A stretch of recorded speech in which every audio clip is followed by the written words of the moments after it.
Welcome to Dr. Pam Unleashed, where we skip the gimmicks and get real about what helps pets actually thrive.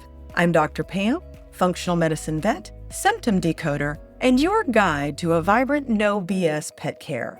Let's get into it. Welcome back to Dr. Pam Unleashed. I'm Dr. Pam, and today we're starting something I've been looking forward to for a long time.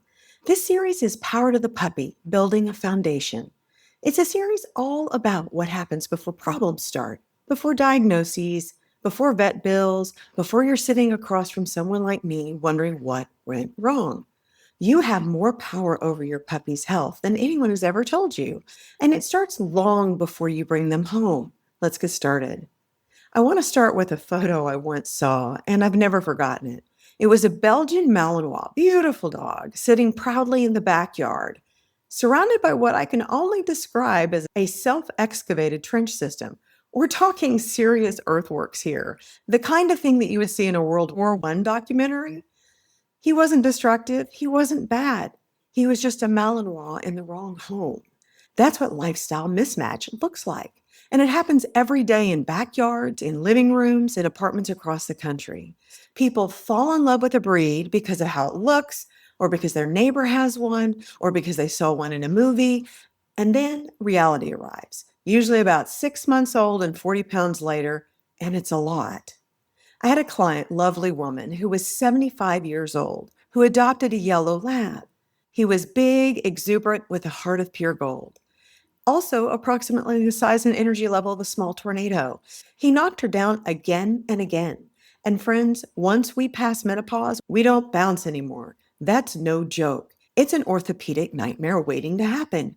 Nobody did wrong. He was a great dog and she was a wonderful person. But it was a wrong match. Nobody had the conversation with her before she brought him home. That's what today is about. Lifestyle fit, the conversation nobody's having. Before you fall in love with a breed, and you will fall in love, that's just kind of how this thing works, you need to have an honest conversation with yourself about your actual life, not your aspirational life, your actual life. Do you work long hours? Do you travel? Do you live in an apartment? Do you have kids? Do you have a yard? Do you run 5 miles a day, or is your primary exercise walking to the refrigerator? All of it matters because the dog you choose has to fit the life you actually have, not the one you imagine you'll have once you get the dog. A Malinois needs a job. So does a Border Collie. A Jack Russell Terrier also needs a job. And if you don't give him one, he will absolutely invent one, and you will not like what he comes up with. On the other end of the spectrum, if you're an active person who wants a running partner, a Basset Hound is going to disappoint you deeply. They're magnificent creatures, but they have exactly one speed, and it's not yours.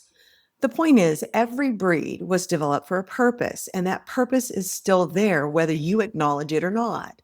Understanding what the breed was built to do tells you almost everything that you need to know about whether to bring it into your home.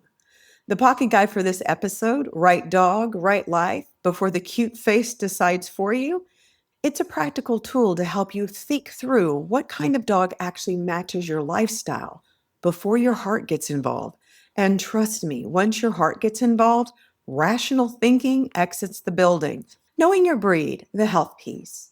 Once you've thought about lifestyle, the next thing I want you to do is research the health history of that breed. And I mean really research it, not just golden retrievers are friendly kind of thing.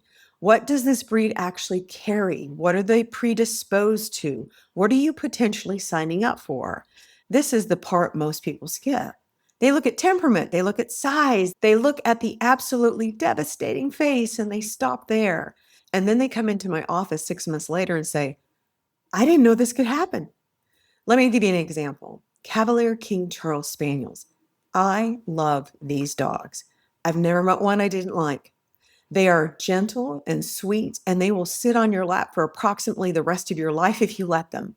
They also carry a significant burden of inherited health conditions, heart disease, a neurological condition called Chiari malformation, where the skull is essentially too small for the brain, They have eye conditions, knee problems, not just because Cavaliers are inherently broken, but because the decades of breeding for a specific look, that flat face and the rounded head, create a cascade of structural consequences that the breed is still carrying.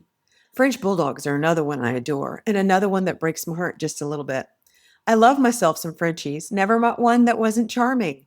But here's what nobody tells you at the point of sale. Frenchies are born with a condition called hemivertebrae. That simply means that they have these malformed wedge-shaped vertebrae in their back that are essentially baked into the breed's structure. It almost guarantees back issues at some point in their life. So when you pay for a French Bulldog, you're putting a down payment on that dog. And the payments that follow, the specialty visits, the imaging, the surgeries, may be more than you bargained for. The same pattern shows up in bulldogs and pugs and in any breed where looks won the argument over health.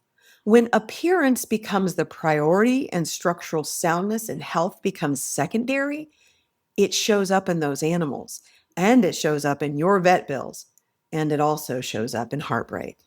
This isn't about avoiding these breeds. It's about going in with your eyes wide open, knowing what you're walking into so you can prepare, ask the right questions, and make informed decisions, starting with who you buy or adopt from. How to evaluate your breeder.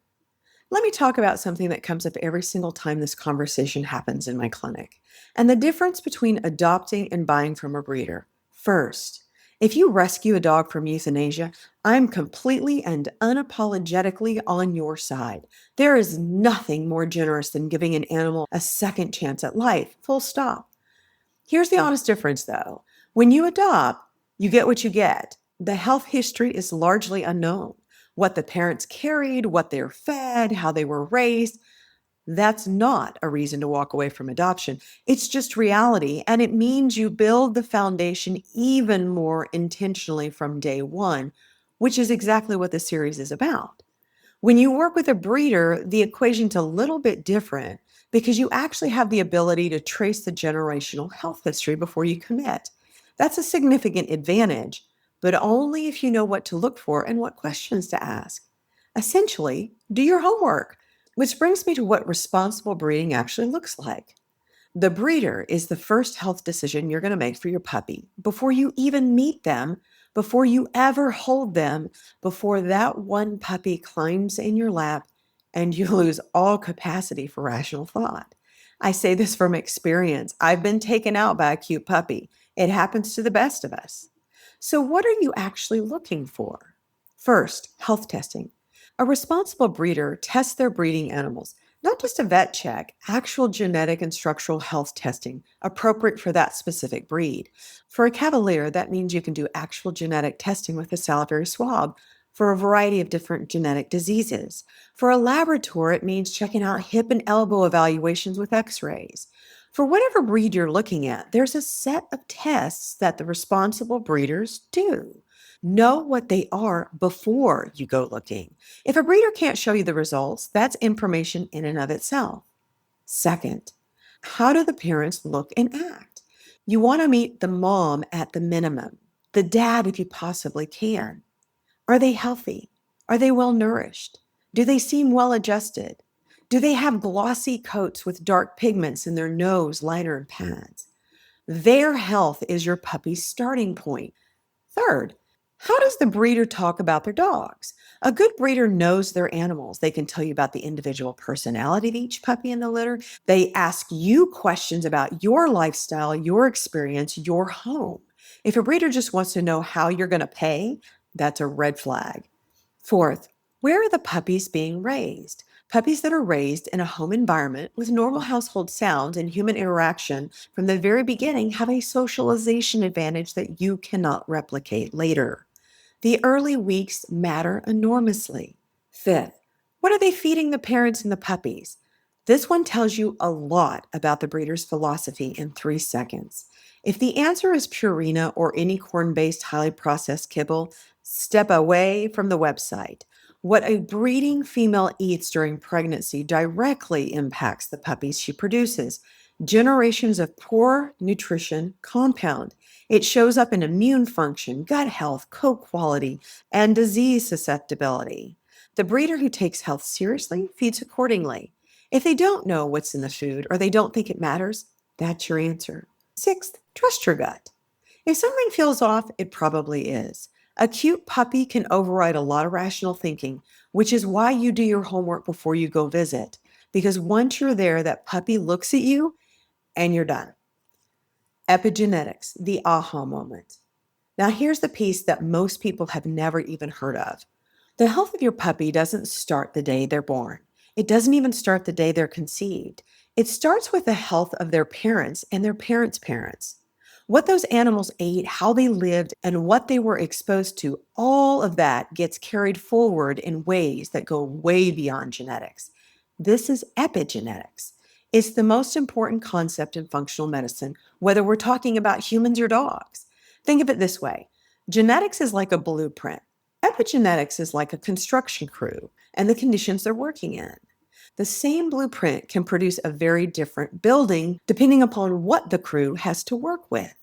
A mother who's well nourished, healthy, and unstressed during pregnancy passes forward a very different epigenetic environment than the one that's depleted, chronically stressed, or fed a diet that does not support her biology. That environment shapes which genes get expressed and which ones stay quiet. It influences immune function, gut development, neurologic wiring. It sets a trajectory. And here's the empowering part. That trajectory is not fixed. You can interrupt it. You can build on a good foundation or you can repair a compromised one. But you need to know where you're starting, which is why the breeder matters, which is why the parent's health matters, and which is why this conversation happens before you bring the puppy home, not after. The power is yours. Here's what I want you to walk away from today.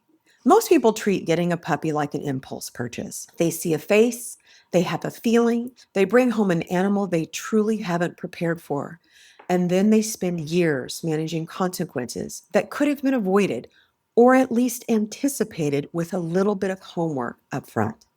You don't have to be that person. You have more power than you know. Whether you're buying from a breeder or giving a rescue dog a second chance at life, the power is in preparation. Know your breeds, know what they carry, ask the hard questions before the cute face makes the decision for you. And if you're adopting, build that foundation from day one like your dog's life depends on it, because it does. The decisions you make before day one and those in the first critical weeks set a health trajectory that either protects this animal or leaves them vulnerable. You are already ahead of most people just by being here and thinking about this. Next episode, we're going to talk about what you put in their mouth and why it changes everything. I'm Dr. Pam, functional medicine veterinarian and founder of Revitalizing Pet Care in the Dallas-Fort Worth area. If today's episode got you thinking, the pocket guide for this episode is waiting for you in the hero.fm app. It's called Right Dog, Right Life Before the Cute Face Decides for You. It's a practical lifestyle matching tool to help you figure out what kind of breed actually belongs in your life before your heart makes the decision for you. Finish this episode in the app and it unlocks automatically. Until next time, keep asking why.